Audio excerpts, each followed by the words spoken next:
Recording. Okay, Find out. we are going to begin. Welcome to everybody to our late February Transit Riders Council meeting, and I do mean late. It's the last day of February. We're not usually the end of the month, but schedules meant this month that we had to do that. And we have a lot of information, so that's a good thing. May we have an approval of today's agenda? Approved. Or whatever I say. Motion. Second. Okay? All right, there's no objections, obviously. How about the minutes? May we have an approval of the minutes as submitted? Make a motion to approve. Second. Terrific. May I point out, this is a new format for the minutes that are based on the MTA board minute format that we're moving to for all of our councils and PCAC that are more streamlined and that follow, again, the stated MTA minutes. So you'll be seeing more of this. You want to just give a quick explanation of how they're different? Sure. They contain the meat and not the potatoes. As You're on a meat-free diet. then they contain the fish. No veggies? They contain the fish and not the rice. And vegetables for everybody. But we do point out that all of we include make key points and touch points and introductions and direct people to the video, because our minutes are recorded and posted, and that is the official minutes of our meetings are the video minutes. So this is this is the minutes that are, excuse me, David, I'm in the middle of something. The official minutes that are our council official minutes are the video minutes. The minutes that we share with you are a summation of those. So we want to provide you with the key points and the follow-up actions, but not an 11-page missive. So, Lisa, just so I can understand, this was the problem that I had with Dick Ravitch's. That's on Thursday. You'll see different. No, I understand, but that's going to be the regular thing now, that when somebody speaks, there's just a link. I just looked at this, there's a link to their whole speech. So for the last, and you'll see on Thursday, and I'm just reviewing those PCAC minutes now, from last year, the December PCAC minutes will follow the old format, and we'll vote on a revised version of the September minutes that included a reworking of the Dick Ravitch ones. But yes, moving forward, that's the case. It'll just be a brief overview / summation of the speaker points, and everything else will be available on the video. You'll see, if you look in the MTA board book, it's even briefer. So we're going a little bit further, but it was overwhelming, considering the amount of information that we have. Lisa, it's like you're doing a minute summary.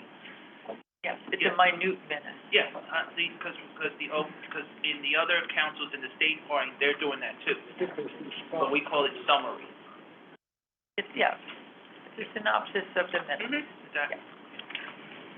Okay, can we move on? Thank you. Okay. I will start with my report. Unless you've been in a cave somewhere, everybody here knows about the grand opening of Grand Central Madison. Yesterday was the first day of the new schedules, as Andy Byford might say. And from the news reports and from personal experience, you can see there's both good and bad.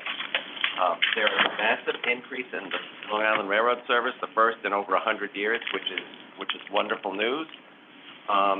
Every branch now has a choice of whether to go to the east side or the west side in Midtown Manhattan. That's great. If you were a Brooklyn rider who previously had a one-seat ride or an across-the-platform transfer at Jamaica to your train to Atlantic Terminal, you lose. With the exception of Hempstead, West Hempstead, and some trains from Freeport, everybody else must change, and the majority of even those folks must change at Jamaica. You must go over, up, over to track 10, you know, the new platform F, 10, 11, and 12, yeah. Well, and then, take your ride.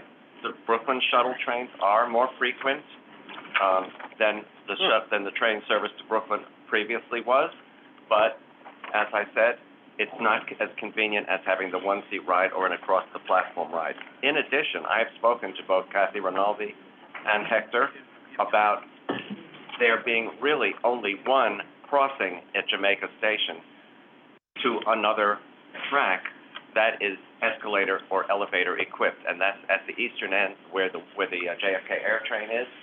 That's frequently crowded. If you happen to be at the other end of the train and you want to cross over and change to a Brooklyn train, it's stairs only. They were a little surprised to hear me bring that up. They will be looking at that to see what it might cost to install an escalator at the Chris western, have something to say about that? at the western end of the platform. But just having one accessible crossover, when you're making virtually everybody do this, is not acceptable. Yes, Stuart? Did anybody ask them to make announcements that if you need Don't know. escalator, elevator assistance, be at the front of the train, Well, it's, or signage? or the rear of the train, depending on which direction you're traveling. This is ridiculous. We will definitely ask about that, Stuart, because that's a good point. They certainly make announcements about, you know, only 3 or 4 cars will platform if you're at Hollis, for instance, so they obviously know how to do that. Yeah, Andrew? Chris? Just to add one thing to Stuart's question, because I was there today and I did bump into the district supervisor. They have been making announcements, and also Long Island Cares, they have 3 additional Long Island Cares that at Atlantic Terminal. They do make sure they get on the train and make sure what position they should be on. They are reminding them to please, if you're on the shuttle train to Jamaica, Judy, 1 second. You should be in the first car of the train because that's where the elevator is located. But they are also alert, we have been talking with the Long Island Railroad 88 Task Force. If that elevator does go out, we need to do something about it because, Andrew, you and I discussed this, we need to work on our own elevator, which there is another entrance that needs to be added in. So if we can do that, we can work on something. But they're also trying to move the train sometimes to track 4 and 5 as well. In addition, you know, connections at Jamaica are not what they were. They're not timed now to connect because you will have a choice of Grand Central or Penn Station. So there technically, unless you're heading to Brooklyn, should be less transferring at Jamaica. Did you want to say something? Karen has a question. Oh, Yeah, I have a few comments. Yeah. So, thank you. Hello? Start a talk. go ahead, Karen. Yeah, so I experienced it yesterday. So of course, everyone can't be in the first car. I should say in the back cars, if you're going to, Manhattan. The connection, they tell you that the train may or may not wait for you, and everyone was running. It was like pandemonium, everybody going to track 11, and people are going down the steps and calling out, hold the doors, hold the doors. I mean, they waited. I think they knew it was gonna be such a change. They didn't even collect the fare going. But I worry that people will hurt themselves running for that train, and worse. And the other thing is, I don't know why we always someone has to lose in order to get wins, and I think we need to work on it. We don't have 1-seat rides to Penn Station outside of rush hour. And it's assuming that people can transfer. Grand Central, Madison, it is overwhelming for people who are older. If you're taking the elevator, it's not a seamless ride up. Those escalators are daunting. And also, it doesn't allow you like the same time to run out like at Penn Station. So just to be aware, because I've been talking to people on the platforms the weeks leading up to the change as well as yesterday. And I think it needs to be worked out some more and to better understand people's patterns and needs before this becomes. Let me ask you a couple of things. Because, Sure. When you say you were at platforms, which stations were you at yesterday where you say there is no longer a 1-seat ride to Penn Station? During non-rush hour, Laurelton, Rosedale, Locust Manor, during non-rush hour, you can only go to Grand Central. That's from like, I think after 10, like maybe 11 till about 3. All the trains go to Grand Central Madison. And so, I think one of the things we can do, we can suggest, and I think this is a no-brainer, is to install a clock at every platform, platforms, tracks 1, 2, and 3, where the westbound trains enter the station, to tell you how long till the next Brooklyn departure. And that way you'll know you don't have to kill yourself to get up and over to the train. yeah. Because if you look at the app, it tells you like it could be a 17-minute wait in between. And so people are running because who has 17 minutes or, 15, whatever it may be. So in actuality, it was fine yesterday. I don't know if I'll find out tomorrow when I go in, or Thursday when I come in. So stay tuned. I also know Wantor, now everyone has to change for Brooklyn, except for those that you mentioned, Hempstead, I think West Hempstead and another one, yeah. Hello? One second, Rudy. Karen, Sure. yeah, I guess starting in the middle of or 3-something in the afternoon, it's a service from Laurelton to Penn Station. But you're right, through most of the day, it's just to Grand Central. Right, and when this was in the preview, when we had seen like the potential schedules, it had shown that we would get frequent service, so like every 30, 40 minutes, and it would be alternating between Penn and Grand Central. So I was very excited about this. And then, of course, when it came online, not quite. So I will say there is more frequent service. So coming home yesterday, I didn't make my usual train, but there was a 6:12, there was a 6:30. So we're definitely more. I did have to change in Jamaica, but it was pretty seamless. It was like a normal transfer. So I do notice some improvement. So you're right. It's a mixed bag. There's some good and some not so good. Rudy. I'm surprised, Karen, that you didn't bring up, can you hear me, Karen, still? Oh, yeah, I can hear you. Oh, okay, that you didn't bring up the problems with the Port Washington line, because it was all over the news, and then I spoke to a couple of my live in Flushing, Great Neck, and don't forget that we used to use that was one of the first things for the Freedom Ride, instead of the number 7 or what have you.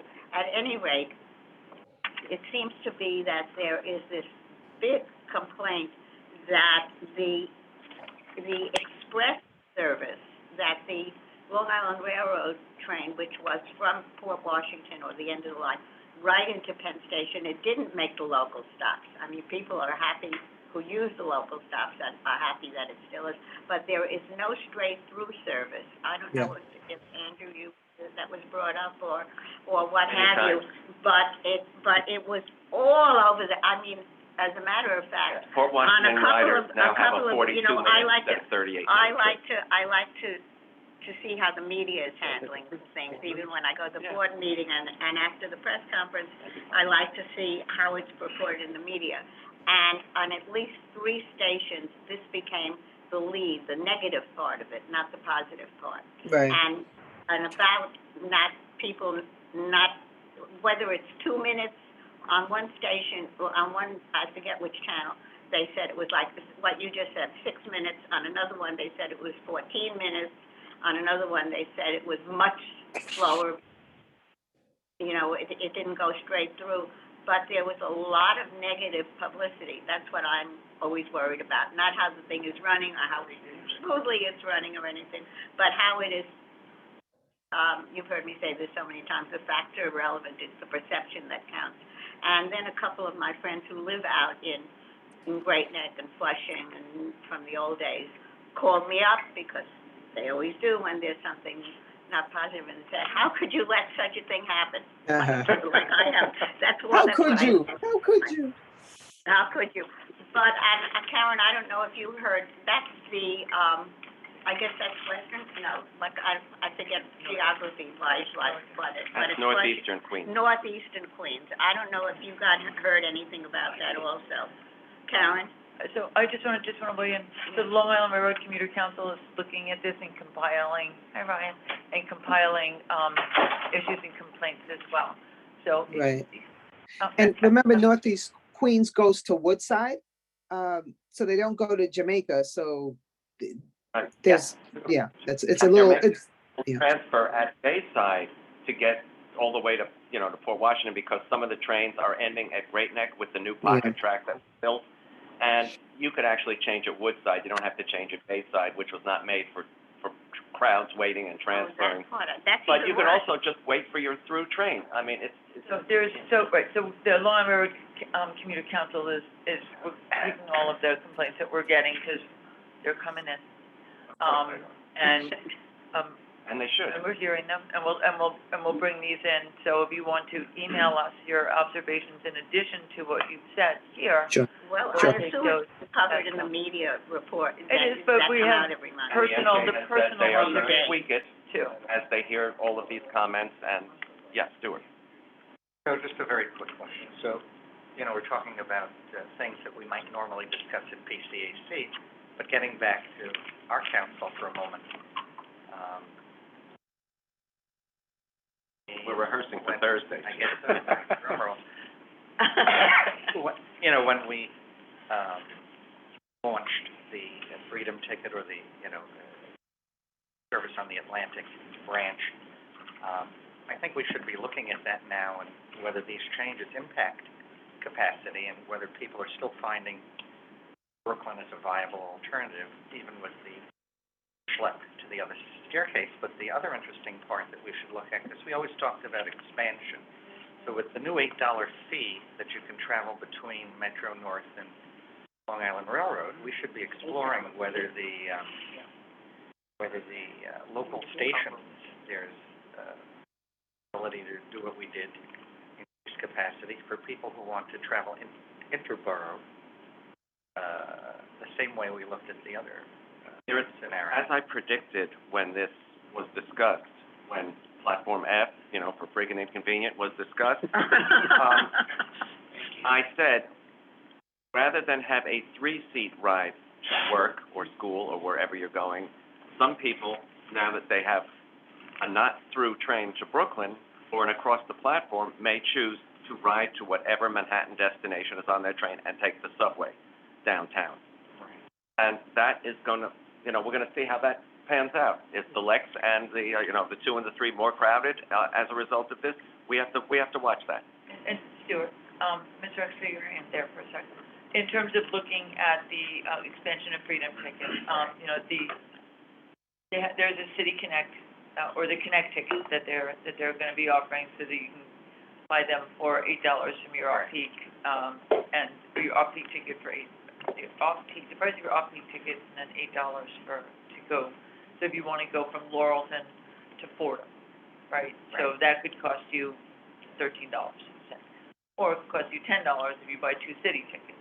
Well, it shouldn't be. It should, so we, as PCAC staff, Brian, Brian, say hi. Oh, hi. Hi, everybody. Brian is our intern. Brian and Liam are working on a project that's looking at fare policy, that's going to look at some of these very questions. Andrew sits on the fare policy working group with the board. So these are all things that we are absolutely very interested in. So that's a keen question, and we're going to look at it in depth. And if ridership drops on the Atlantic branch significantly, then maybe it could be dealt with through a fare policy change.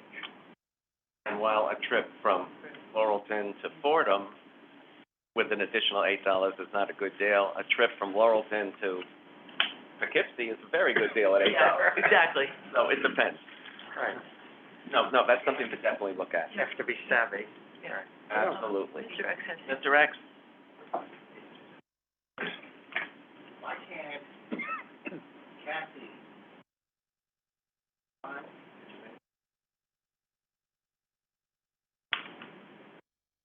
providers, more time, more employees, employees that can make a station.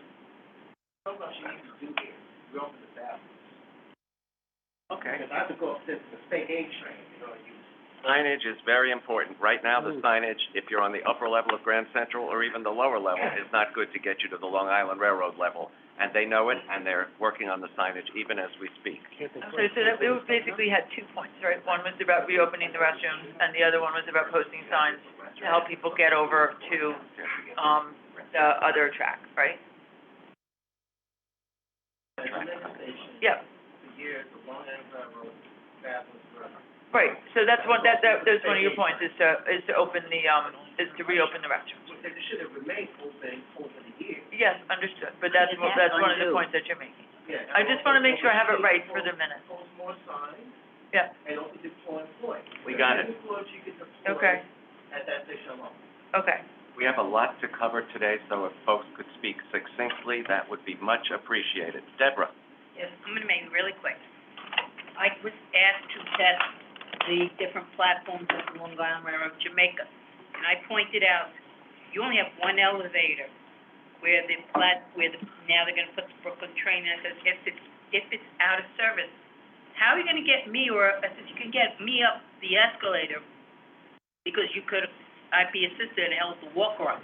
But I said, how about if we had Edith Prentice's motorized wheelchair, how you gonna get her up?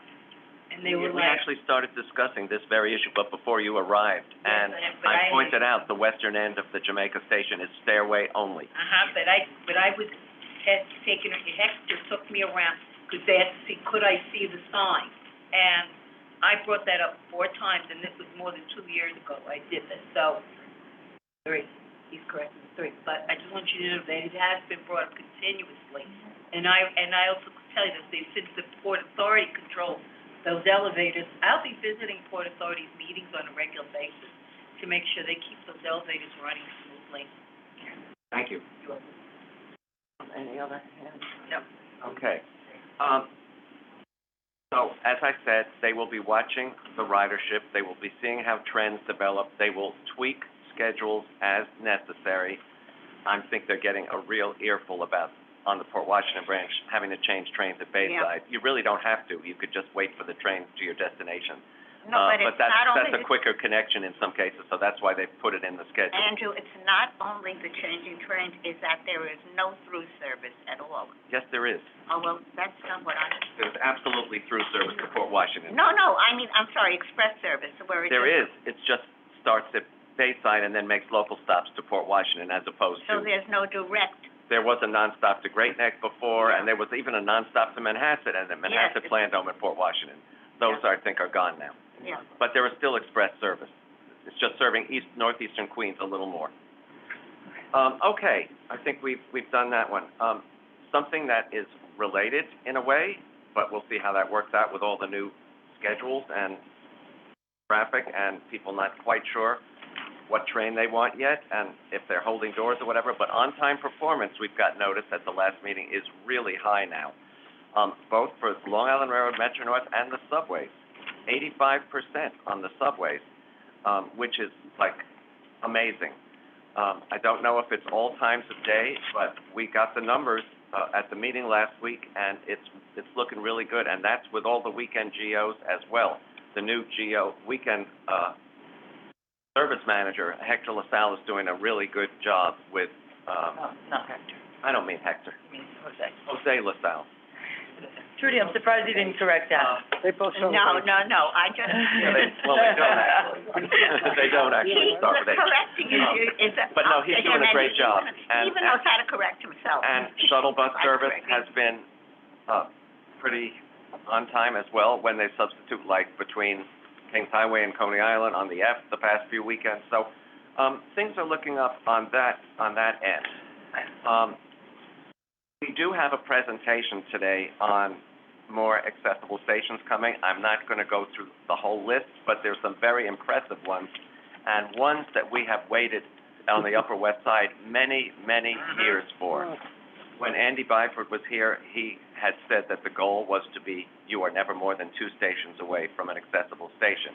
That has not been possible on the Central Park West line for a variety of reasons. The apartment buildings are built right up to the subway. The stations are on top of each other, the uptown and downtown, as opposed to being across from each other, with the exception of 110th Street, of course, and 59th Street. But this is not going to be easy. And the only place where they can do it, and they are scheduled to begin, and there's even some work signs up in 81st Street Station, is because on the north end of 81st Street, where that wide sidewalk is in front of the Rose Center Planetarium, you can put an elevator and a stairways there. On the 97th Street end of 96th Street, where near Park West Village, there's a wide sidewalk, and you can do this there.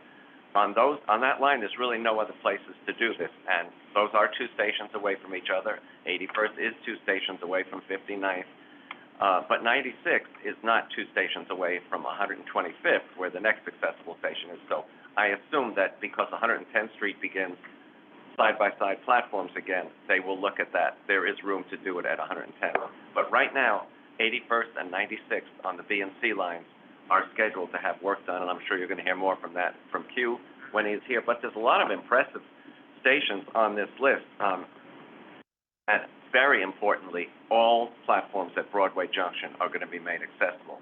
That's the A, the C, the J, the Z, and the L. That is great news. That is really important. And the IBX is scheduled to stop at Broadway Junction. So that will be one heck of a big connection place. That is going to be so many transfers. You can get to so many places from Broadway Junction when this is done. Livonia Junius is also going to be on the IBX, and that is also another place where you will have lots of destinations. Mr. X. Running Broadway Junction. Your chance, you stretch there, extends from there between there and Train Street. Trains at all times, alternate trains. I've seen it. I don't know. What would really be nice is, in that frame of mind, is one of the stations on the Long Island Railroad, and I've spoken to Jerry about this, and I'm sure he's heard it from constituents, that is in most dire need of repair and has the most criticism from riders is East New York. Yep. That station needs to be totally rebuilt and connected, interior connected to the Atlantic Avenue L train station. And that way you could have a host of possibilities for destinations from that point too. Like they did with Livonia Junius, they should do with East New York on the Long Island and Atlantic Avenue on the Canarsie line, the L line. And I will recommend that, and I hope the Long Island Railroad Commuter Council, and then we can, of course, talk about that. Andrew, I say thank you for that one, because actors been asking for that. Oh, yeah. So, just for the record, I agree. That station is scary, and it needs a brightening, a rebuild. There is some street-level development taking place in that area. Yeah. And there's some major housing taking place not far from there. So it's a perfect opportunity to make these vital connections. It would be great, if it was, eligible for zoning for accessibility. Don't know if Long Island Railroad is, but if it's not, it should be. Yeah, it absolutely should be. I'm going to leave the budget discussion for the last item. Under new Long Island Railroad stations, Congress member Grace Meng of Queens is recommending a return for the Elmhurst Long Island Railroad Station. I am certainly not opposed to that, but Elmhurst is not a transit desert, as she and some others are advocating. There is obviously the M and the R at Elmhurst Avenue, a block from where the old Elmhurst station was. You can, if you're hefty and walk well, you can get to the number 7 if you had to.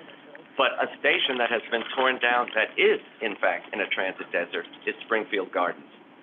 Springfield Gardens was once promised a subway. They never got that. Instead, it got torn down. That is an important place. There are, thousands of homes around there, and they should have that station returned. It should be Springfield Gardens, St. Albans, Jamaica, like it used to be. Karen, I don't know if you've heard any complaints about the absence of the railroad in Springfield Gardens, but this is something I would like to talk to the Queensborough President's office and Councilmember Brooks Powers, who's the chair of the Transportation Committee. But some people should be advocating for a return to that station. I just gave you a preach and an amen because I knew that was something. Yeah, we've lost your connection. the unmet promise. Can you hear me? I hear you. Oh, okay. I was going to say it resonates with people in the Southeast and the East. We will support any new service, especially that connects these areas and results in faster service to where people need to go. So absolutely. Andrew? Yes. Regarding the other station you mentioned, Elmhurst. yes. the community definitely wants it very strongly because due to the fact that the next stop is 74th Street, which is a very heavy connection of accessibility, this will give another option for people. Instead of going to Woodside, they can go there, to that station, to go into Manhattan. You think about it, it will give them an option to go Woodside, Elmwood, because at least... At a different price rate, though. They wanna pay it, let them. Let them. I learned one thing. You know, there was a Corona station, too, at National Street. Yes, I know what Corona. I studied the Yeah. history, yes. We have lost a lot of Long Island Railroad stations in Nassau, Suffolk, and Queens over the years. Now, if we get that station, can we get Manswell's Point also as a bonus? There was a wooden... You know why I'm doing that. Working on it. You know why I'm adding that bonus there. Yes, because then it's easier to get to that, it's accessible. Working on it. Yeah. Thank you. David? I'll help you if you need, I'll help you the if New you York need. stations, most of the New York stations, a significant amount of New York stations closed around 1938. Not Elmhurst or Corona or Springfield Gardens. They closed, I think, around. No, I wrote, trust me, it was much later. Especially along the, I'm not that old, Dave. yes. I'm old, but I'm not that old. No, you're legend. Jason? By the way, I heard that the Port Authority, is bringing back the question of the backwards air train LaGuardia. And not to sound pessimistic, not for that option, because we know who was behind it, but we should advocate for other options to, move passengers to and from LaGuardia Airport, not the backwards air train LaGuardia. Jason, I was at a breakfast earlier, or last week, with Catherine Garcia, the State Director of Operations, and, had the opportunity to ask her what the status of the air train, proposal was. And she said that, the Port Authority should be coming out with something in the next few weeks. Well, that's, how many weeks have we heard that? So, I think that that's, pushing the train down the track, as it were. But, we, as a council, have advocated for alternatives to the, Mansfield's Point, air train.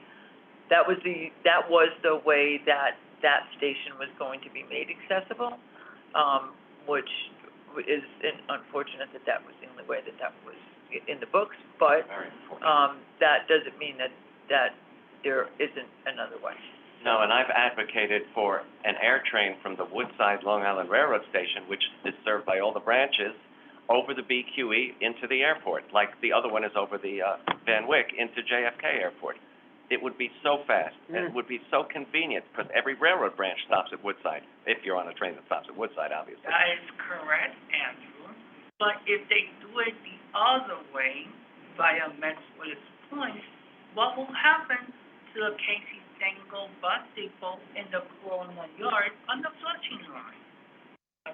And what will happen to the 7th line, which is where most of those folks will go to the airport on? That's Yeah. that's my point, because the 7th line itself, as of right now, is overcrowded.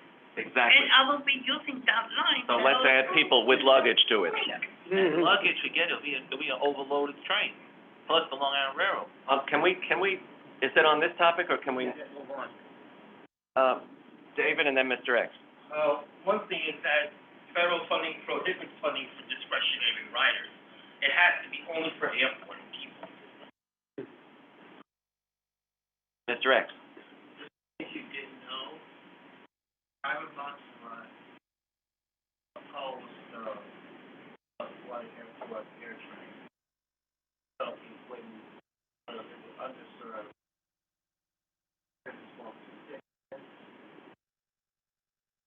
Hell no. You know who hired Marshall? Yep. He's a district leader now. He was just elected a district leader, for those of you who don't know. Okay, this one might engender some discussion, so let me get right to the budget discussion. Obviously, the MTA and all of us are anxiously awaiting, the legislature's discussion of Governor Hochul's proposed budget. which would bail out the MTA just as they need to be bailed out. It would increase the payroll mobility tax from a 3.4 to 0.5%. Both city and suburban employers, they are not happy with that, obviously. They're also asking City Hall to contribute an additional $500 million, and obviously Mayor Adams is definitely fighting back, and his representative on the MTA board made that abundantly clear last week. That's not to say that the state couldn't offer the city something in exchange for that, but we wait to see that. There is a $300 million direct grant to the MTA from the state of New York, and then there is promising the agency will receive the bulk of the $1.5 billion that is expected to be generated by the sale and operations of downstate casinos.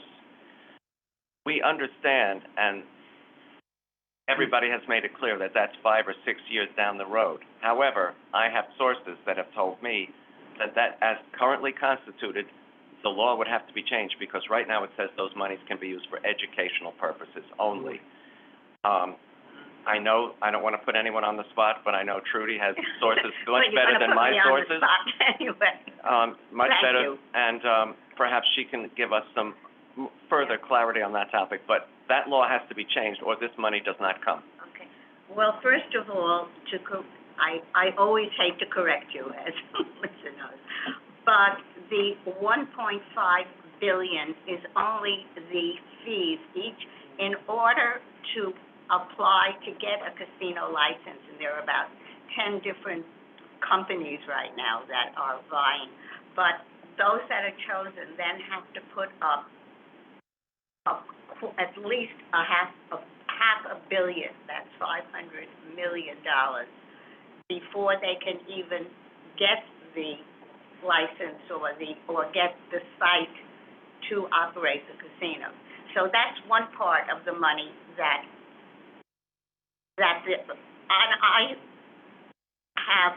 don't know if I'm not going to reveal my sources, but as soon as I heard that, I called actually two people that I know it's called the Gaming Commission, by the way, and it's headed up by Joseph Adavo Jr., actually, because his father's no longer here. And they both said, well, I won't use the language that either of them used, but it ain't going to happen. And the other thing was to give a portion, the large portion of the proceeds, once the casinos were set up, to come to the MTA. That is the legislation that, in order to set up casinos, the legislation includes or is focused on, and that's how a number of members of, I know my own state senator and others, that finally agreed to casinos. They don't like the idea of casino gambling, but that the money would, once the casinos were set up, that it would go to education. It is in the legislation. And so that it means that this is not part of the budget unless Kathy puts it in her budget. And again, I have found from my sources, quote unquote, and I don't know if your sources have said the same thing, that right now it is not in the budget legislation. And it may have to be separate legislation because it has to be approved by both the state Senate and the Assembly. It's not something that the governor could just do, that's part of a budget message or proclaim that that's the way it's going to be. And then, from what I've heard from a number of people who I know in the legislature, as you know, they don't like this at all, because the whole idea of casino gambling in New York was that the money would go to education. If I heard that 10 times in the last week, I've heard it once. So, Andrew, again, I'm not sure if you've heard basically the same things from your sources, but it's going to be very difficult. And if we're counting, and the other thing is that they had a meeting yesterday, And one of the things that came up, if all of this were to happen, which they don't want it to happen, the earliest, the absolute earliest that money from casinos would start coming in would be 2006. 2026. I mean, 20,000, 2000, no, 2026, yeah. 2026. Well, I heard 5 to 6 years out, and Well, that that would was be the, even before that. Yeah, but that was, no, again, Yeah, right. Andrew, the earliest, that's what I was told. Yeah, that's the key. The But earliest. the key is that the it could law has possibly- to be changed. But the key is also that the law has to be changed, and a couple of these sources, both in the legislature and connected to the Gaming Commission, said, what the, is she up to, and doesn't Jano know better? I can't speak for Jano, obviously. I'm sure he knows. And I'm sure that Jano does know what the situation is, and there's probably a lot of negotiating going on. I don't know, you would know better than I do. When you brought it up at the board meeting, was there any reaction, or, I mean, not publicly, not at the board, because I heard. Chief Financial Officer Willens acknowledged that it wasn't happening right away and it was down the road. And that the law would have to be changed, yes, as is currently constituted. So, But it doesn't fund education. Sorry? It doesn't fund education. no, Education gets the budget. They get, whatever they get the budget. It's like the lottery, though. The money for the lottery goes to the budget. The yeah. The budget's set at $3 billion, just say. They take the $3 billion, they put it there. They take the money out, it goes back to general fund. It does not increase the education budget No, at all. it does- It increases the general fund. It It does not affect education, at least. Excuse me. It's a numbers game. It's how they play with the numbers, but there is nothing, I mean, whether education gets a penny or gets all of it, They get nothing. that's going to be up to when the It goes in money the general starts coming through.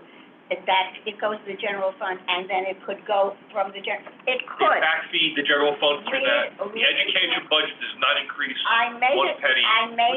yeah, but this is a new time. But Right. anyway, we're talking about something. Let's let someone else talk. Somebody Whatever else it does wants to with talk. education, there is no way, this is why I'm bringing it up, not how much money is going to be, but the two things, and also the timing. Let's assume that by some miracle, both houses of the legislature agree to, to change the legislation and everything else and whatever. The important thing, as I was told, and you were told an even longer time, that the earliest budget that this could go into is the 2026 budget. Now, that we have heard. We have heard it's down, Down it's the years road. out. But we're talking right now about the MTA budget that's going to be in April, and that unless there is a lot of money going in, the fair's going to go. I mean, this is what, I keep on getting all these calls. The budget for this year, the MTA needs $600 million, or $300 million from the state, which, if they can put in $300 million this year, why not do it every year, right? And then other funding that, they've specified, the $500 million, from the city would be half of that, because it's a half of the fiscal year. And then other, funding from different sources that they've, also specified, to just meet the $600 million for this year. And then to reach the other $1.2, $1.3 billion gaps in the out years, they have other strategies for And one of addressing them is the casino. those, and one of those is the casino, But, that's the outer but even for years. this year, I'm sure you know that Mayor Adams has already said, no way I'm giving you $500,000. Actually, he said it in a much more colorful way. Yeah, I know he did, but I'm trying to be polite, just like some of the things that I said that other people said to me when I was getting these calls and through everything else, that absolutely, it was much more colorful, and there were a lot of four-letter words, and they weren't just dear.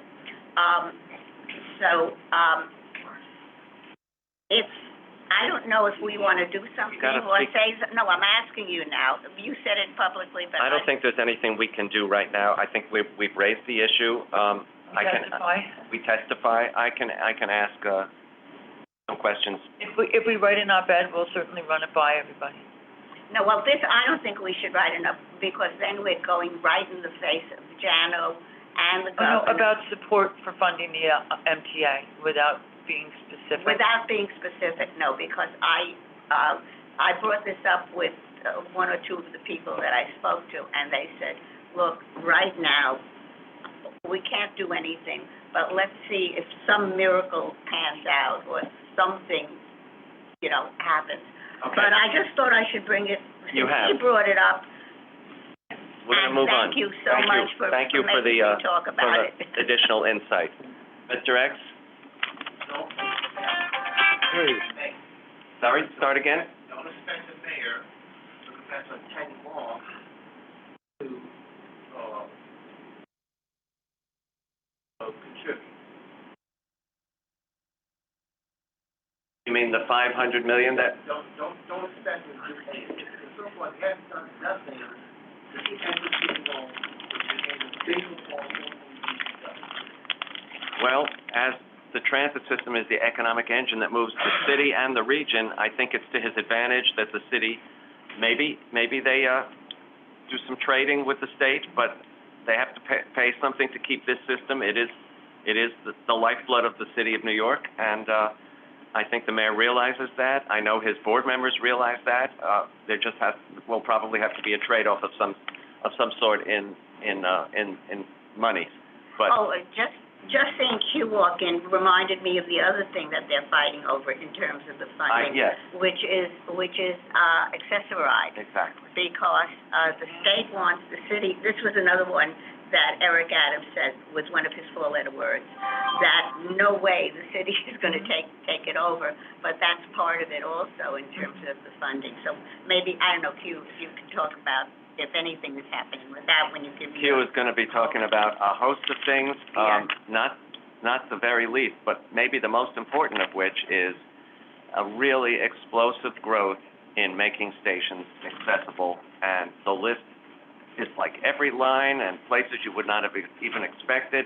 And as I mentioned before you arrived, Broadway Junction is going to be amazing. Can you imagine when the IBX goes through there? You'll have the IBX, the A, the C, the J, the Z, the L, all connected there, and all accessible. And I previously mentioned the difficulty with the line on Central Park West because there's not much room and the platforms are on top of each other, but the wide sidewalks at 81st and 97th Street, end of 96, will allow for elevators. So with that introduction, our Chief Accessibility Officer, Q. Sean's not on yet, so I don't know if Sean. Sean's not joining us. Sean's not joining us. It's Kathy Leon. Rachel's on and Kate's on. We're good. Okay, Kathy Lee will join us shortly. okay.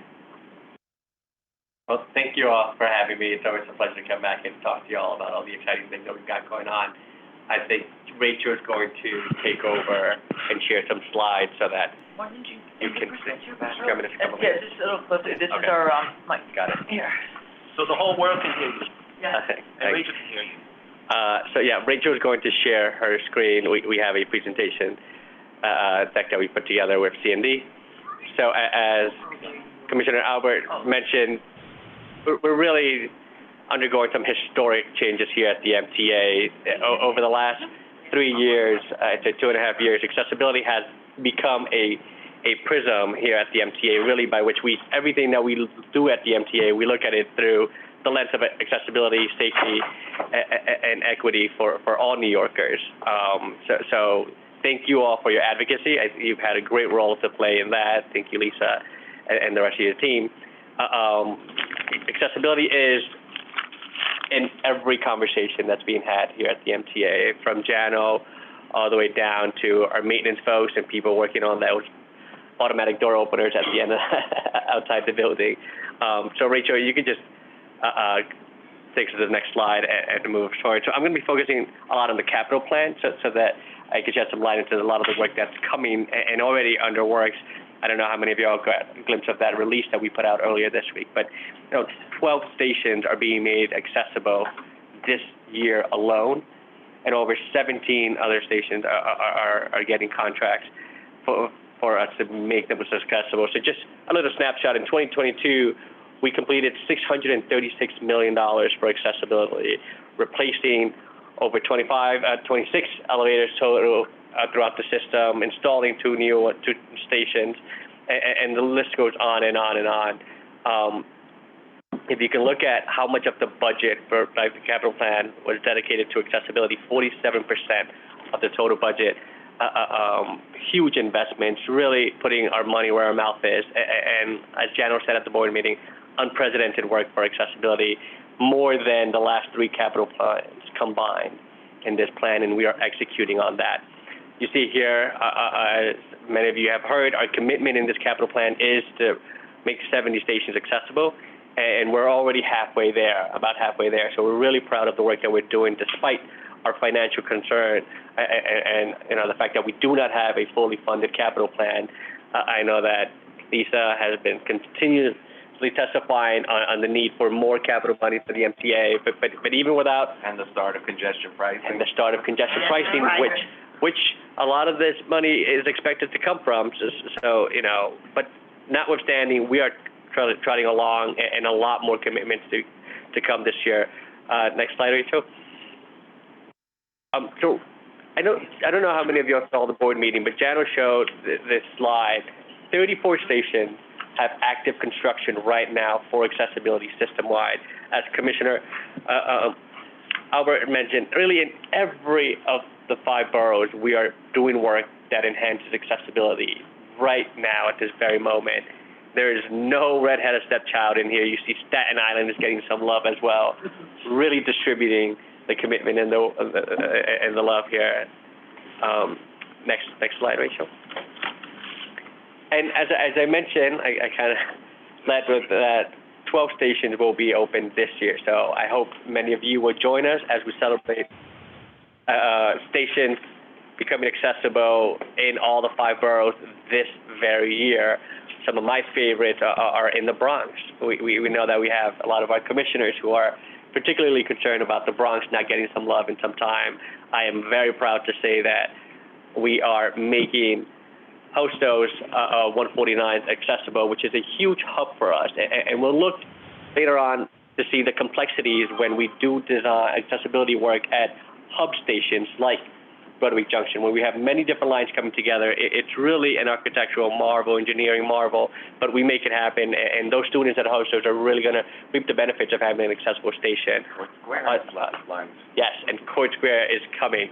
So just to give a little insight into this very conversation, I just wanted to show you one specific project where we have multiple different areas coming up.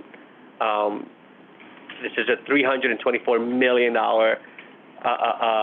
budgeted work, and we're doing it with a $60 million savings projection.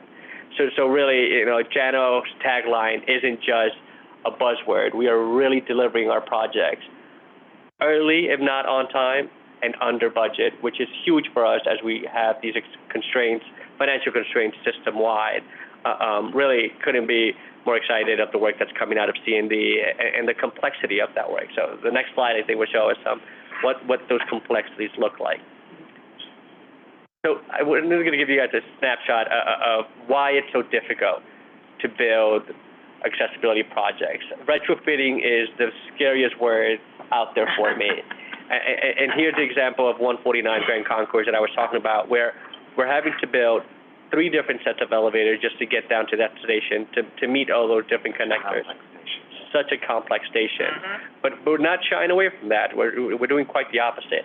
If any of y'all read the settlement agreement that we put together with the advocates, we are targeting the most complex, the most difficult stations up front for many reasons, one of which is that we want to make sure that we're banging out the most expensive stations, because we're putting together aggregates of what those costs are to create a standard on how much we invest in accessibility, so that the outliers, the easy stations, are going to have an analogous budget tethered to them.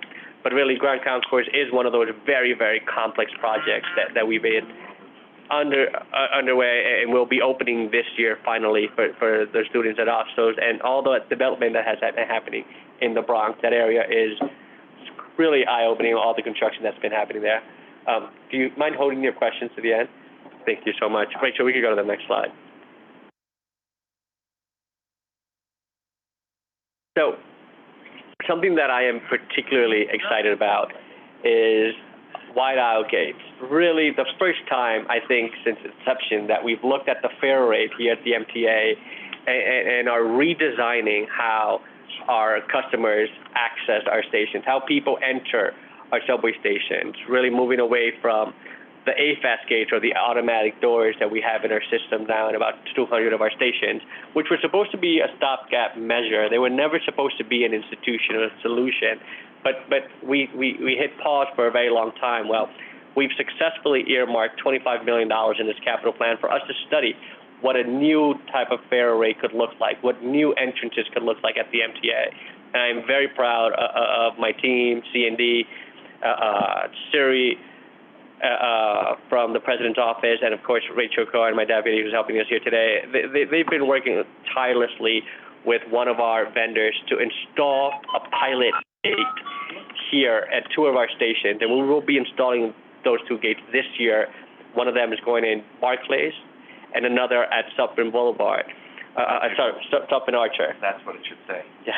It's missing the archer. Yes, it's another stuff. It's missing the archer, indeed. And the reason why we're going to those 2 stations is we really want to see how people with luggage, with oversized baggage and carriages, of course, persons with disabilities, with mobility devices, how they access this gate. This gate will be wide. We're installing one of them, and it's going to have these flip saloon type doors, which you've seen in other systems around the world. The MTA is kind of late to this party, but nonetheless, it is innovation for us in our system. We're working really closely with our partners in subways, and we're hoping to learn from this installation of what a different type of gate could look like in the New York environment. New York is different than every other system out there. The wear and tear, that volume of people that we have coming through, and of course the infrastructure. This is new infrastructure that our team will have to work with.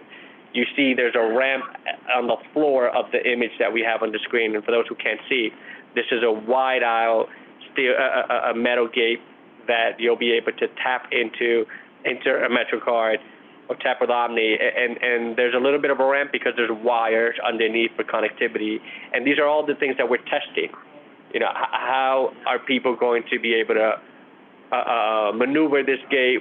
We're looking at fare evasion with these gates, and this will be an iterative process. The gates that you see on the screens and the gates that will be installed are going to look different, and we're going to change. After 6 months of installing them, we're going to change the panel because we're looking to learn about how New Yorkers interact with this type of gate. Of course, no secret that fare evasion is at an all-time high here in our system. We're losing an estimated $500 million a year just in fare evasion. So some of the cool features of these gates are sensors that can give us information on how people are using it. There's really rough flooring underneath the gate, so if anyone tries to crawl over, they're going to rip their jeans. They're going to rip their knees. We're going to make it difficult for people to jump over, crawl under. You do it often enough, you can get new jeans with the money you save. Exactly. Go to Dollar Tree. So really, the point that I want to get across here is twofold. One, the gate that you see installed will change. It'll change after 6 months, and it'll continue to change once it's out there. The gates that we ultimately procure currently do not exist. After doing some in-depth investigation, traveling all over the world, and hearing from the vendors that are in this field, the New York gate doesn't exist. Jana knows it, I know it, the Blue Ribbon panel members know it. But we want to learn from what a gate in New York could look like and what those requirements will be. And that's why we're installing these 2 gates, to really explore the universe of what the New York gate need to include. So if you ever talk to anyone about these gates, please do share. This is an iterative process. We are learning, and the gates that you see in this pilot will definitely not be the gate that we install system-wide. Did you state how wide these were? I want to say 36 inches wide. But I can get back. The clear width has to be at least 36 inches when, you know, the paddles are tracked for accessibility. It's just over that for like a little bit of, you know, wiggle room. And how wide are today's slam gates? I think they are 36. Maybe a little Yeah, bit more. if not a little wider.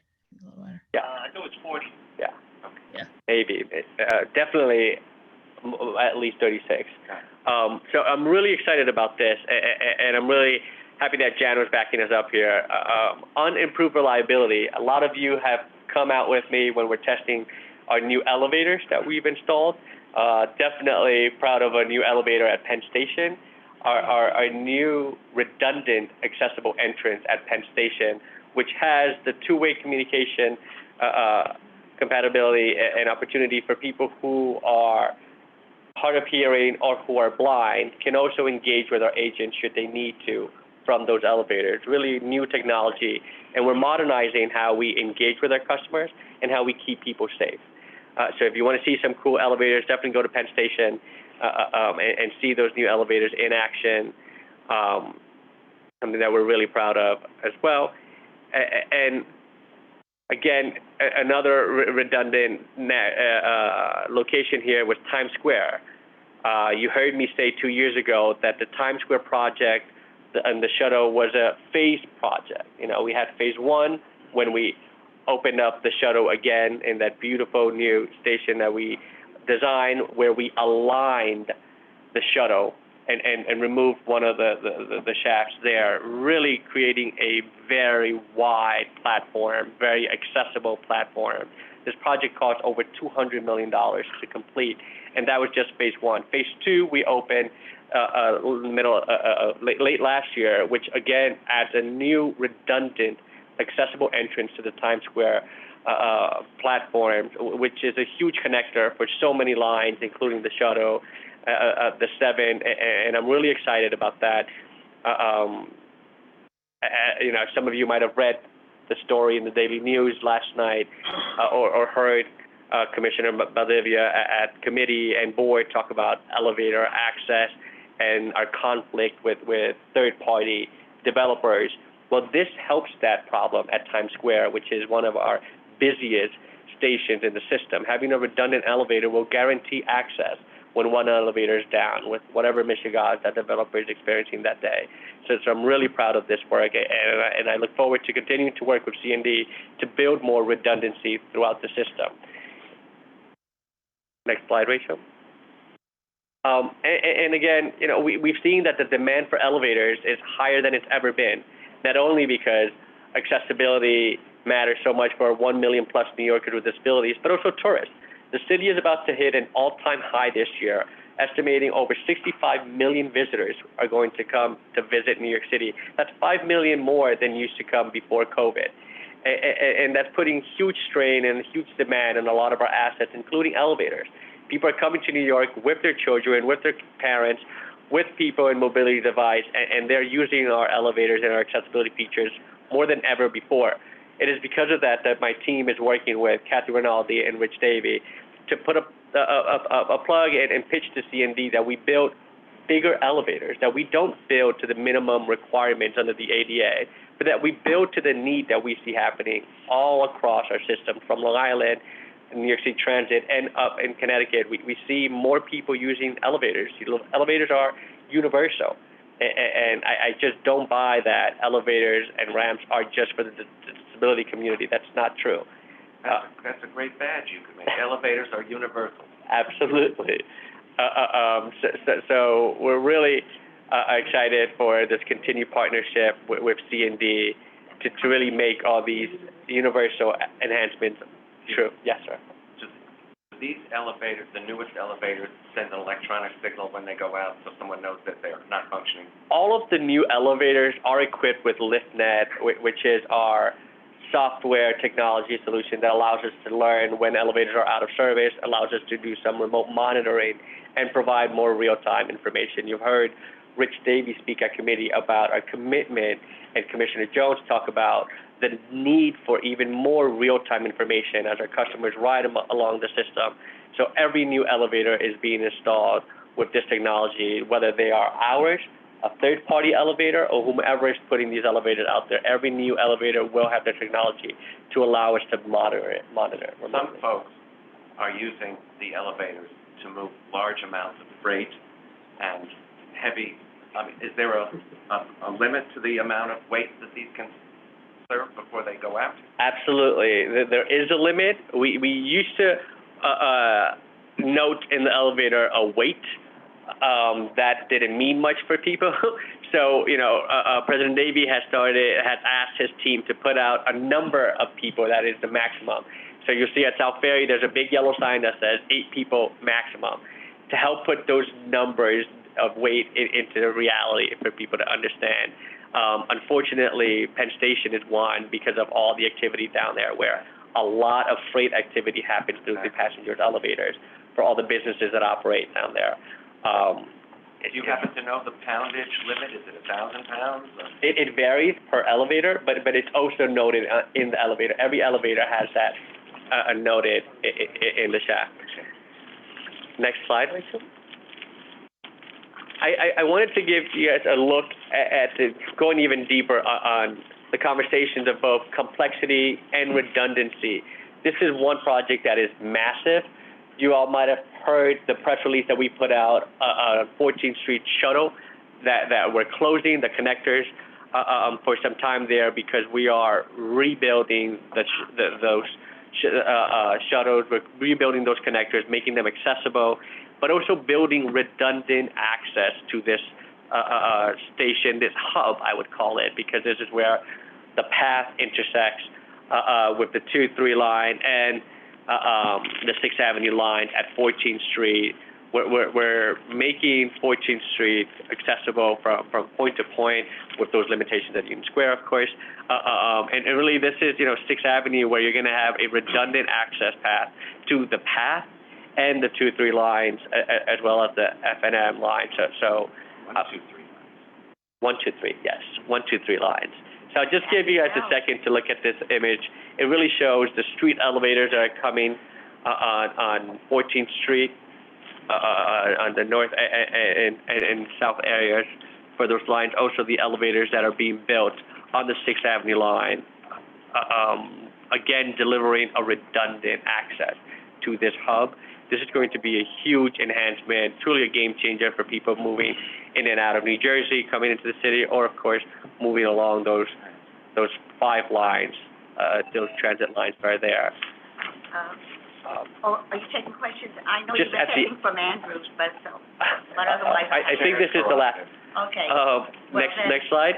Then I have the next question. Yeah, I think we have one more slide after this one. Also, just to talk a little bit about the success of zoning for accessibility. The report card did come out last year after the first year.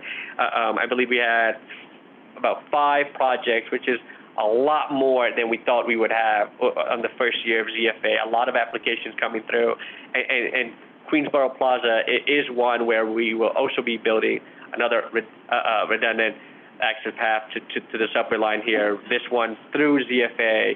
Private developers coming to us asking for permission to build denser or higher in exchange for an additional accessible entrance into our subway system, making the station accessible.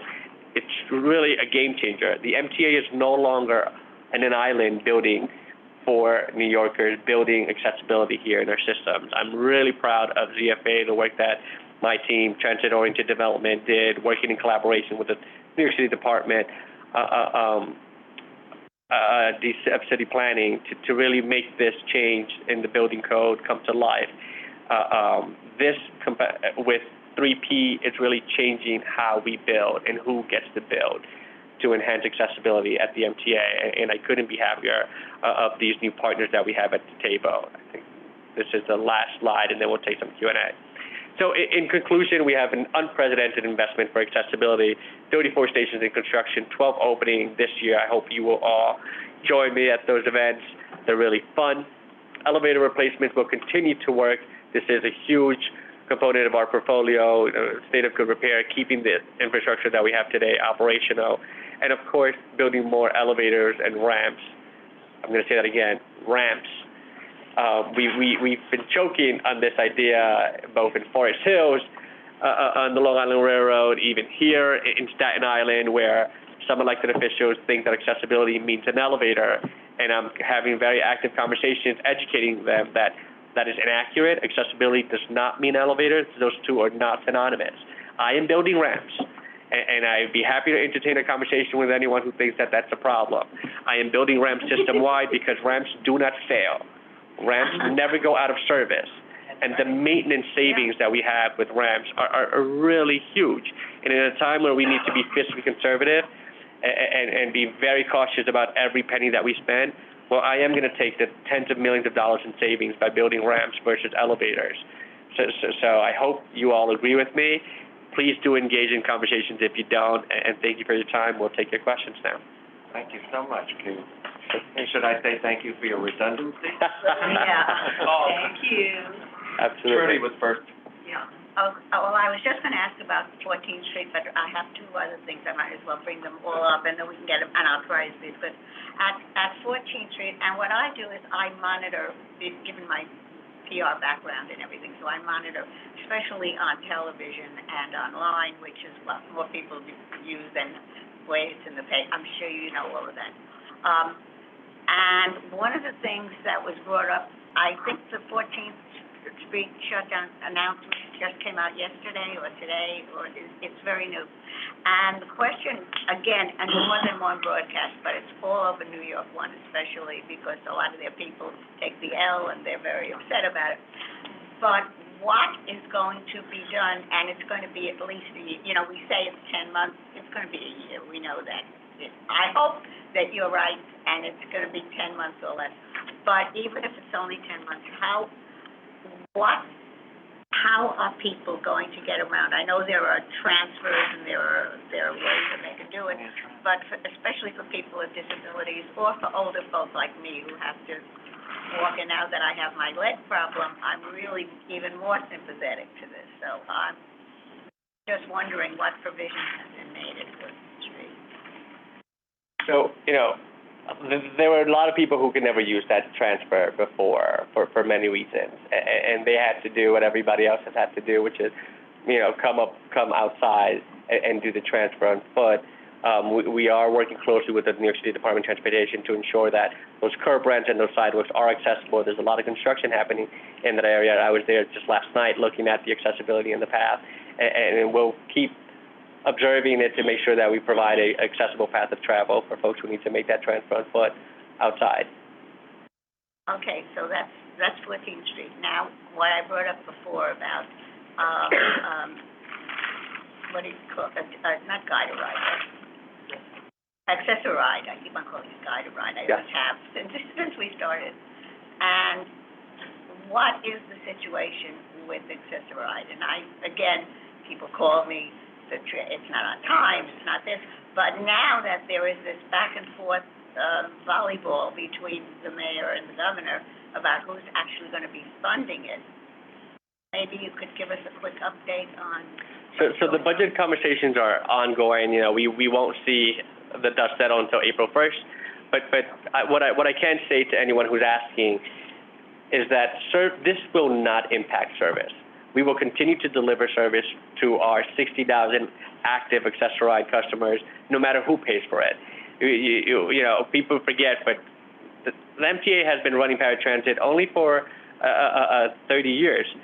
The city used to run this service. This service started at the city, and this and everything that we do at the MTA is a city operation, is a city asset that they own. We just run it for them. So it makes sense for us to go to the city and say, hey, this is your operation that we run. Can you help us out given our financial situation? Those conversations are active. I know that the mayor has had a lot to say. Sharif had a lot to say, and they'll be in conversations with the governor and her team to see where the dust settles. But to our customers, this will not impact operations. No matter who pays for it, we will continue to deliver. No matter who runs it, service will be delivered, and we will continue enhancing it. I mean, Chris has been here 7-8 months, and I think there's been a lot of changes already. Some reporters got scared about us pulling a contract that was out there, and customers never saw the impact of that because there was none. We're looking to be innovative. We're looking to deliver a better service, but never at the cost of the existing operations. So customers should be relieved to hear that their service will not be impacted by these changes, if any come at all. Okay, and the third thing is about Grand Central Madison, which was made accessible, except that you have to walk. So far, I've experienced it myself now twice, which is very nice, and it's all beautiful. But to go from Grand Central to I still hate that name, to Grand Central Madison, and to get on, you have to walk. Even with the bad signage, even they'll fix the signage so you know which direction to go and everything. Yes. But it's really not accessible. It's flat across, but again, with my newfound, not so new, it's almost a year already, but difficulty in walking and with my legs, I really find it very, very difficult. I hear you, Trudy, 110%. Unfortunately, the design that we see at Grand Central Madison were put together when I was 3 years old. 30 years ago, these things were designed, and here we have it built, and now we're in a new era where the MTA thinks very differently about accessibility. For customers who are looking to go to Grand Central Madison, I would say if you're coming via Access-a-Ride or car, get dropped off on 48th Street and take the elevators directly down to where you will meet elevators within less than 100 feet to take you to 48th and Madison, to take you down to access those, that path. Unfortunately, because of the triangulation of Grand Central Madison and how those platforms are in relation to that mezzanine up on top, there really isn't a way for us to install new elevators without going through bedrock and breaking through the brand new passageway that we just built. So I have to take the L on this one and say that the people that came before me are no longer here. If this was today, this would not be designed the way it is. No, thank you for just stating it. I assumed all of that, but it's just going to have to allot the time that it takes to go from 42nd Street to 48th Street, yes, walking underground. That's part of your trip, and just walk. And you better figure it into your travel time. Yeah. Yes. Yes. Lisa, and then Chris. Thank you for, thank you, this is great, it's really exciting, all of the work that's happening. Zoning for accessibility has so many potential applications. The work that's happening now, despite the fact that it's interrupting over 7 months, that's okay. We were talking earlier about, the potentiality of maybe rebuilding or reopening the stations that have been closed on the Long Island Railroad. Does zoning for accessibility extend to Long Island Railroad stations? Could it? And could it extend to bus stops? How far can we take the application? That's a great question. Right now, zoning for accessibility is active within the 5 boroughs because of the people who put the jurisdiction that they cover. However, it does cover Long Island Railroad stations that are within the 5 boroughs. So, and we've already seen some of that benefit. As long as they're in the New York City environment, zoning for accessibility covers it no matter if it's Long Island Railroad, Metro North, or New York City station. East New York could definitely, if development goes out there, they can definitely avail themselves of the bonuses in zoning for accessibility, yes. Bus stops, as you may know, are under the jurisdiction of New York City DOT. I know because I used to be there for 6 years, and they currently have a mandate to make a number of bus stops accessible every year. Last year they went above that number, which I was really happy about, and we continue to push them. My team has written letters when they go out to get federal money for bus stop accessibility, and that'll continue. I don't think that bus stop is within the scope of zoning for accessibility right now. That's been very focused on trains. Yeah. I think Mr. X had his line up at the very start. Okay. No, let Ms. Rex go ahead. Yeah. Go ahead. Go, Chris. Yeah, I'm sorry. Q, one thing when you mentioned Grand Central Madison, just to add one piece. The Access-a-Ride and I have been working on an address for them. Right now, we're using 47th Street, because right now, it's actually, there are signs there, as Lisa and I, and the rest of us did go over there, and the reason what I'm saying is right now, because of all the construction over there are a lack of signages. So, 47 does have one, and it's easy, it goes right into, it's something, but as I was saying, it does get you right to where Long Island Care is right on that bullseye. Yeah. The concern also, Q, with a lot of these new elevators that we're seeing being added in, I'm just hoping that once they're done at stations that are being built, I hope we can also make sure that when they work on the platforms, the humps will be there as well. Because you know that coming up soon, we are going to be celebrating Edith's 2-year anniversary, and she passed away, which is around that corner, faster than a heartbeat.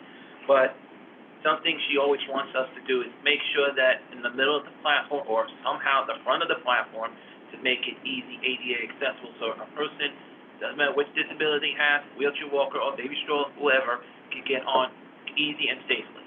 Yeah, so I think you made two great points, and I thank you for speaking to paratransit staff on this, but we should make a designated access-right stop that takes people closest to those elevators at Grand Central Madison, so let's make sure you tell Donna that. Yes, we should definitely have those access-right stops on the map. Walking back and forth. Yes. I think with good banner signage Yes. outside, so that people who are not using accessories can also find it. Definitely. Between Madison and A little hidden. Yeah, it's a little hidden, and Jamie has been, Lot hidden. Jamie has sent me to talk to DOT to allow us to put more signage and more poles out there. Grand Central Partnership too. Great idea, yes.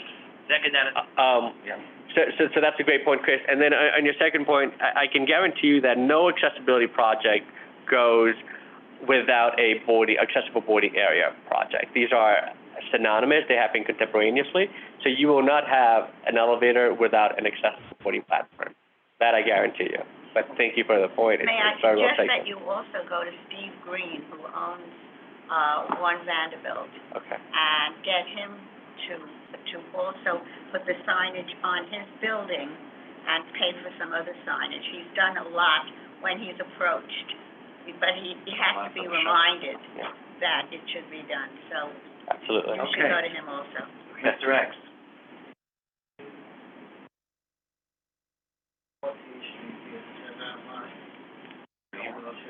Mr. X, can you move closer here, please? talking about 14 I hear him, but not everyone else can. And we can hear. Okay, so Q is good, 14th Street, and on the wall, vegetable gorgeous. Nice. Open that passageway leading to 8th Avenue.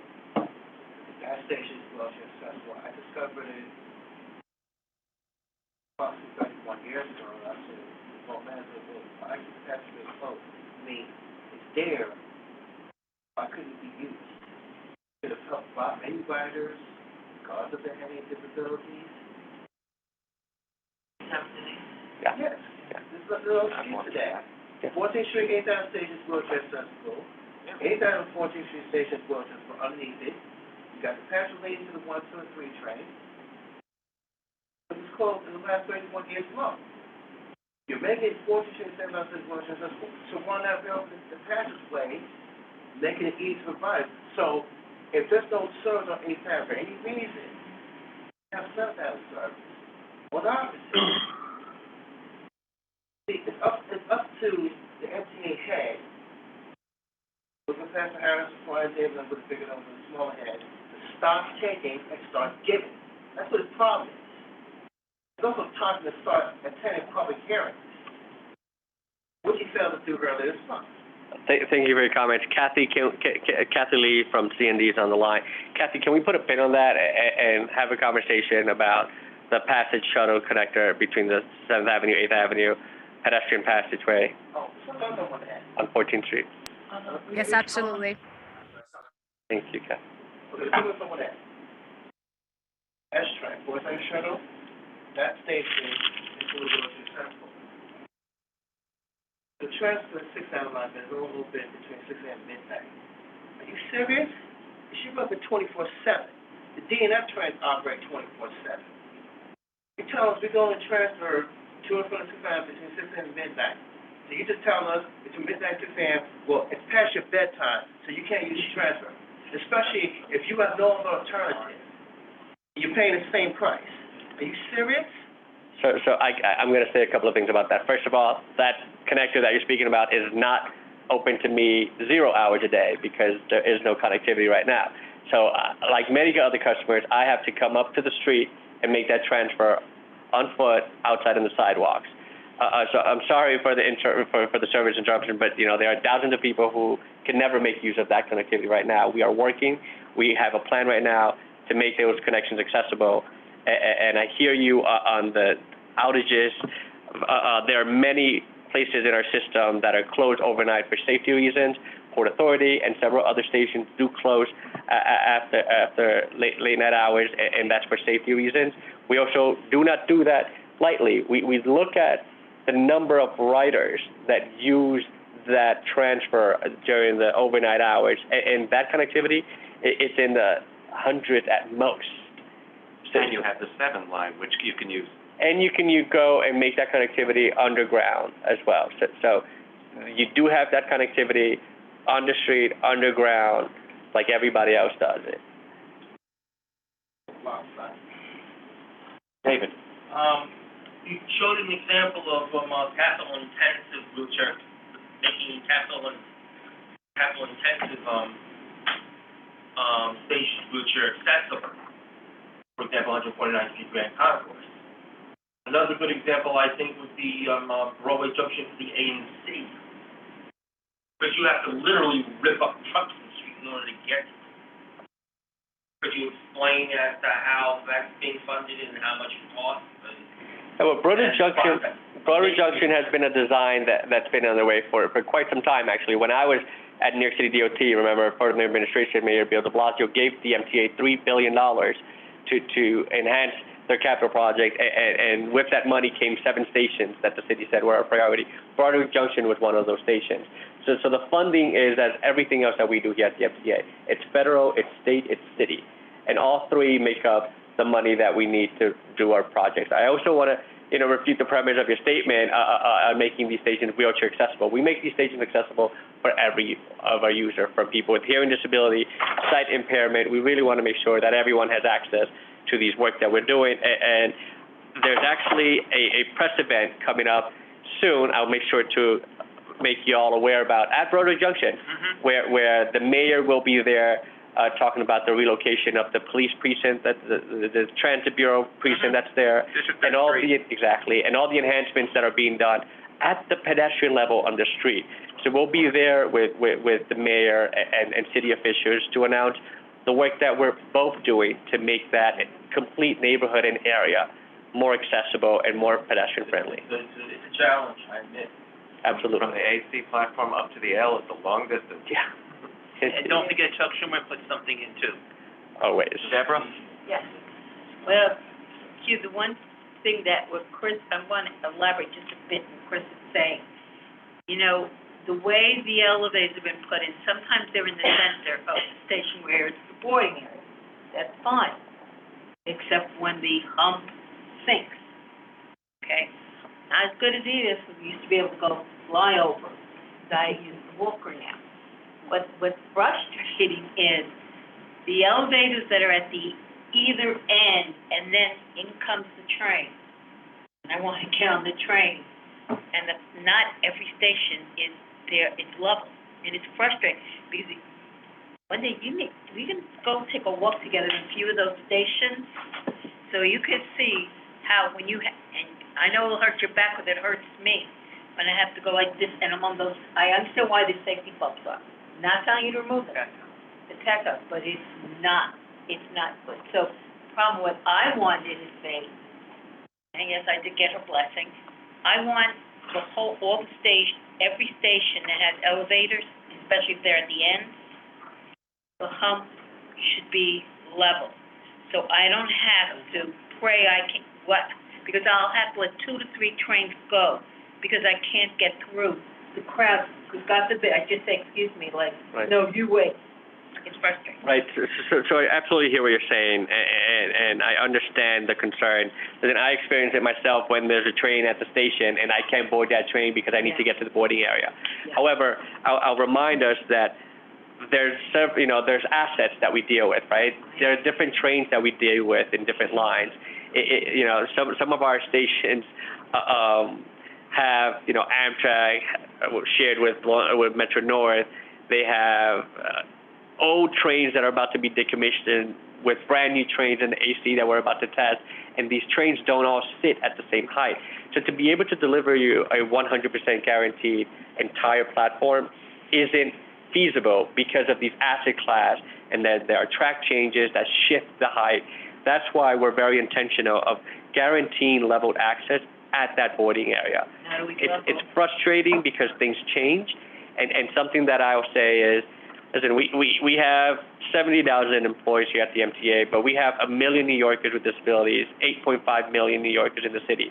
You all are eyes and ears, and I want you to tell me when things aren't working, when things shift, for us to remedy them. My team is looking at it, the MTA is on it, but, you know, we do have 470 plus stations to look at. So if you ever see something that isn't working, please let us know. Things do shift, and C&D has a process to remedy those shifts. But, you know, the boarding area is the best that we can deliver today. I got it, but the only thing is I want you to understand that, and I've brought it up for years into a picture. So I just want you to know that, because it's rough, it's not fair. Thank you, Deborah. Jason? Thank you. Several things I want to bring. Is your team going to consider, adding, let's say, Hoyt Skimmelhorn? Hoyt Skimmelhorn is one of these unique stations that is partially, accessible. Is your team going to consider adding this station to the list? So Hoyt Skimmelhorn is definitely a station that we're looking at. There are complexities, and we have to weight everything around there. You know, a station away, you have a fully accessible station. So as you know, our goal right now is to do system-wide accessibility and make sure that people aren't more than 2 stops away from an accessible station. Because one station away, you have a fully accessible station, Hoyt Skimmelhorn might not be the highest priority. However, we did want to take advantage of that development that went in to make one side accessible. And we will continue to do that system-wide. We're not letting any opportunity go by. So the answer to your question is, Hoyt Skimmelhorn doesn't come to the very top of the priority right now because that area has good accessibility elsewhere. But we will continue to invite developers to give us whatever they can, wherever they can, so that when we go back and that station is a high priority, we only have to spend half the money, do half the work, because one side was already made accessible. And the other thing that Can I just add one point specifically on Hoyt Skimmelhorn? So, for all the reasons Q mentioned, right, Hoyt Skimmelhorn is not a station that we've already awarded. It's not in the ones we talked about today, but it is named in this capital plan. So it is one of the 70 stations that we're committed to do in the 2020 to 24 capital plan. Look, of course, if we can get, if we can work with a developer to get any of the work done before that, we'll take those savings, right, and reinvest them in another ADA station project. But it is a station we're committed to do. It's just a question of where in the capital plan it falls. Thank you for answering the question, Rachel. But the other thing I want to arrange, years ago, there was a campaign regarding courtesy and to be kind to another. I haven't seen that recently. I want to know, Q, if your team could develop a campaign to raise awareness to be kind to one another, because years ago, let's say back in 2018, I had a foot surgery in my right foot, and over 50% of the time, people would not give up their seat to me. And let's say a person would never give up their seat to a person with disabilities, a woman, or elderly person. Yeah, I think your point is well taken. I know that when she was here, Sarah Meyer did work with y'all on that campaign, something that my team talked a lot about. Maybe it's time for me to talk to Shanifa and get something rolling on a Be Courteous campaign. The New Yorkers are New Yorkers. They've got somewhere to be, and they want to get there fast. So they're not always paying attention to what's happening around them. Especially on the buses. But I think that's a good point, and I'll take it back to the team for sure. Thank you. Great.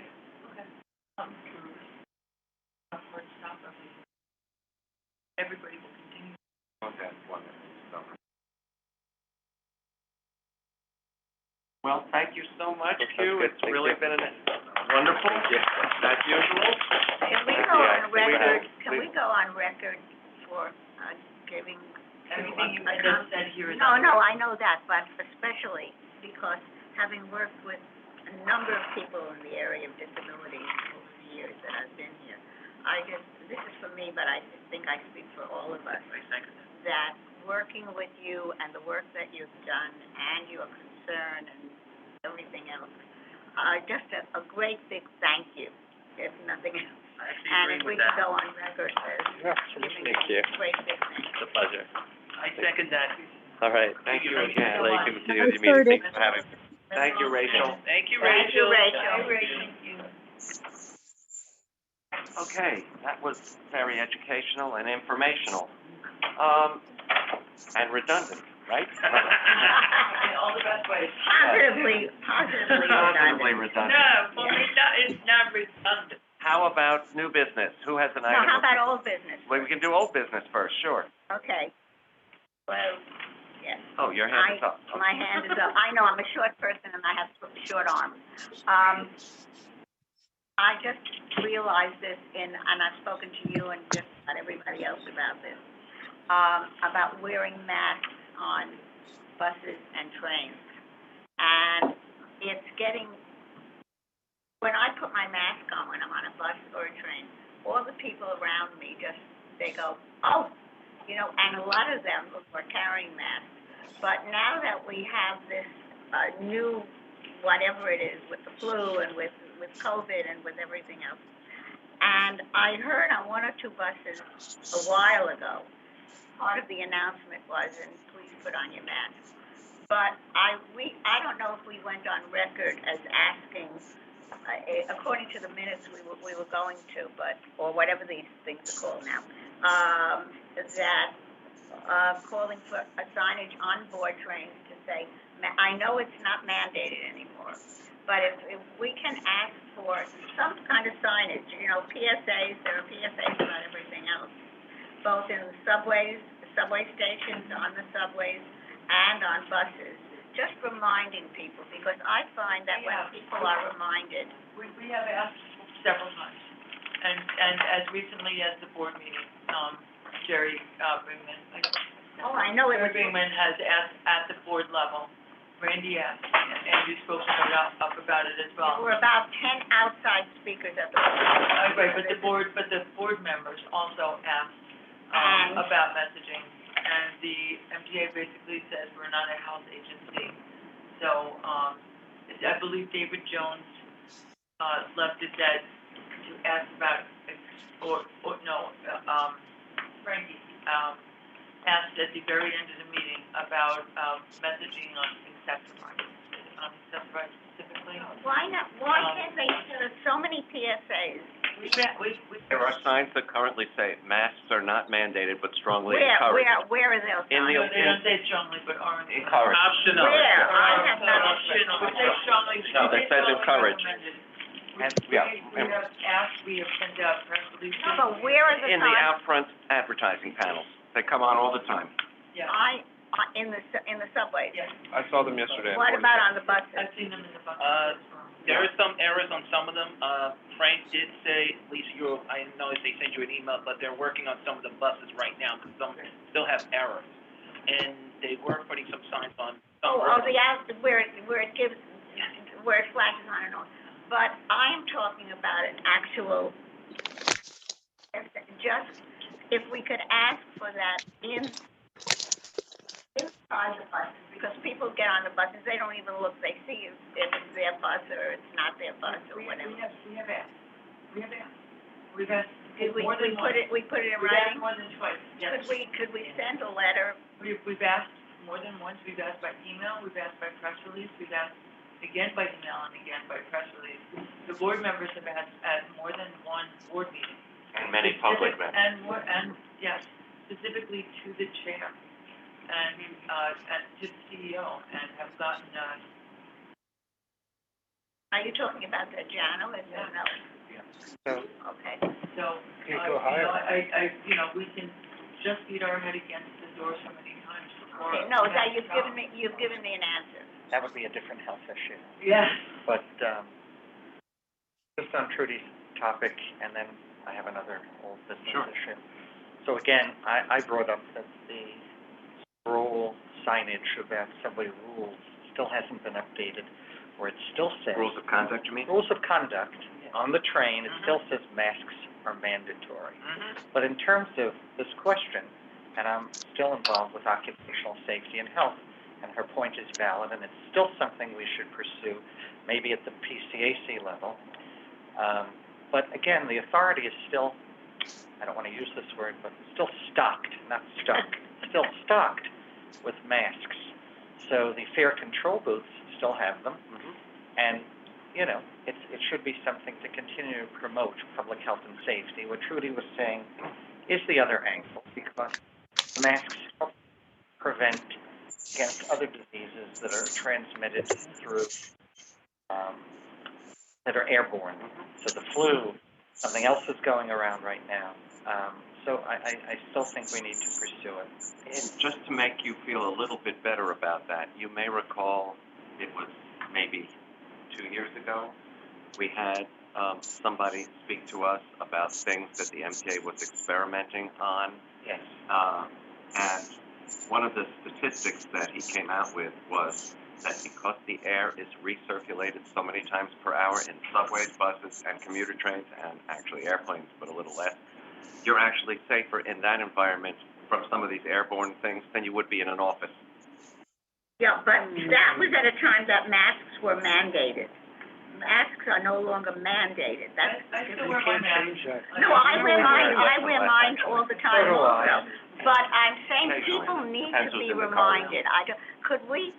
I just don't think we should let it go. No, we're not going to let it go. If you're saying that Jano has said no Publicly on the record. on the record, could we send a letter, not an email, not anything, and then make it public?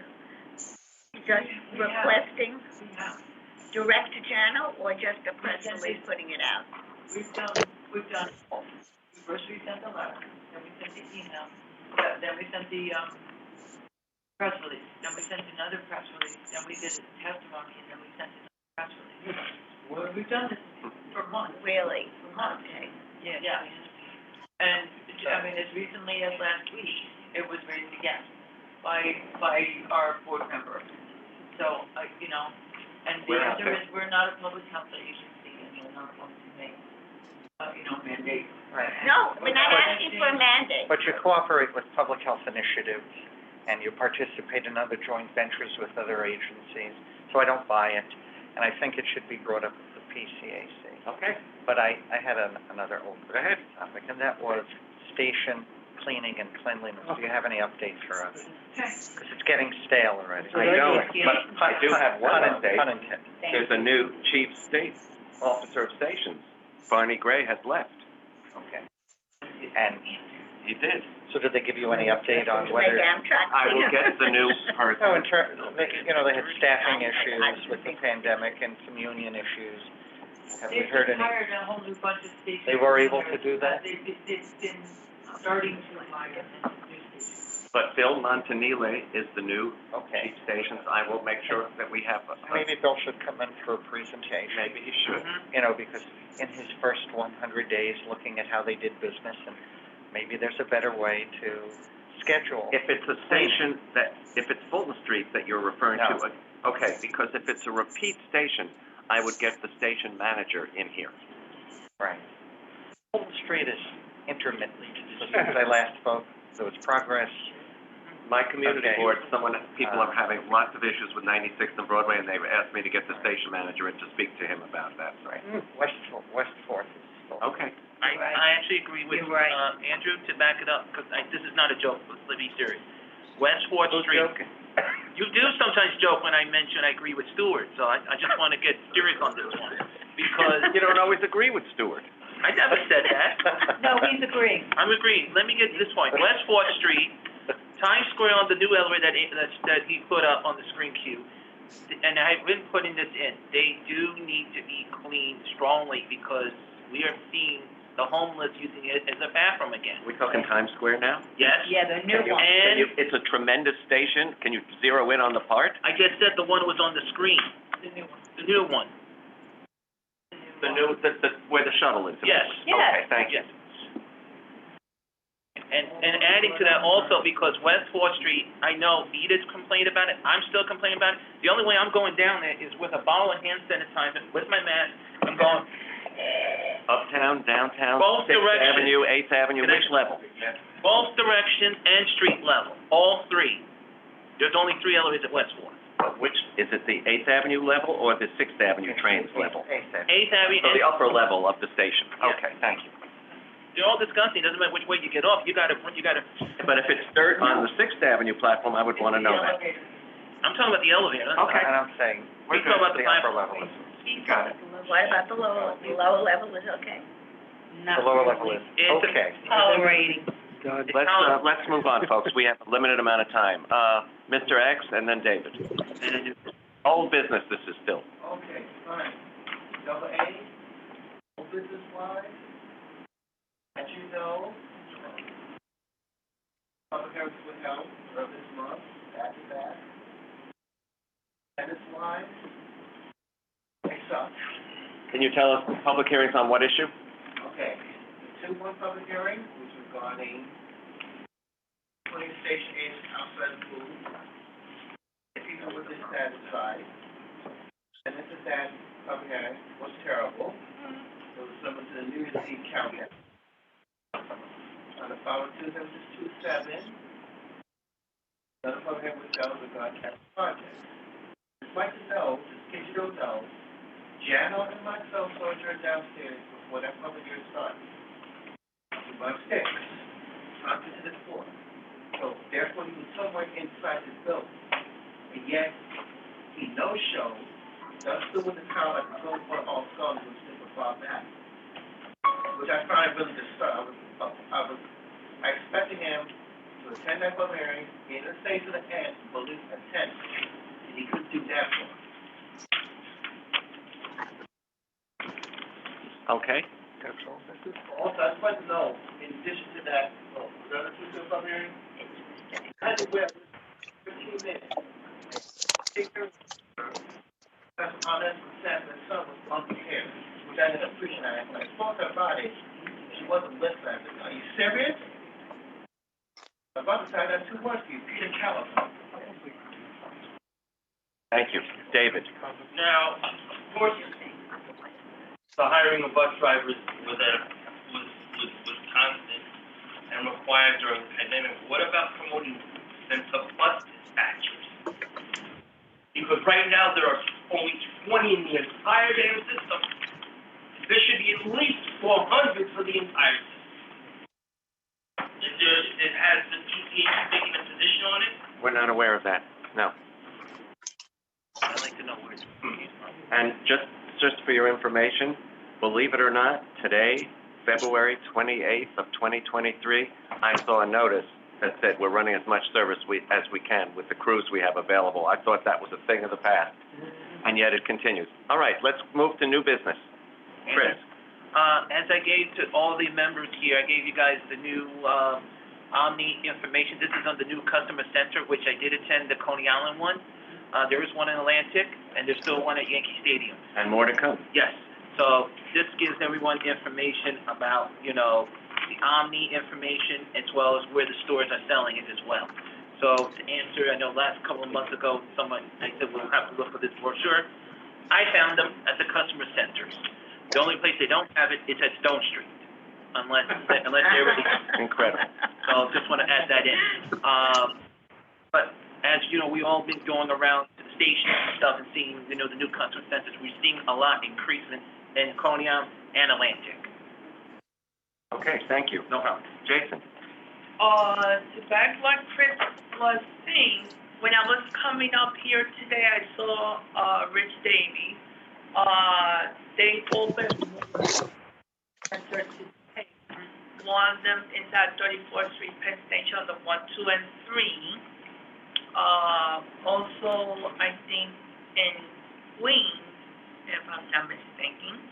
But also, we should promote the use of Omni among tourists, because I've been witnessing that tourists that visit the city are not aware that they could use their own,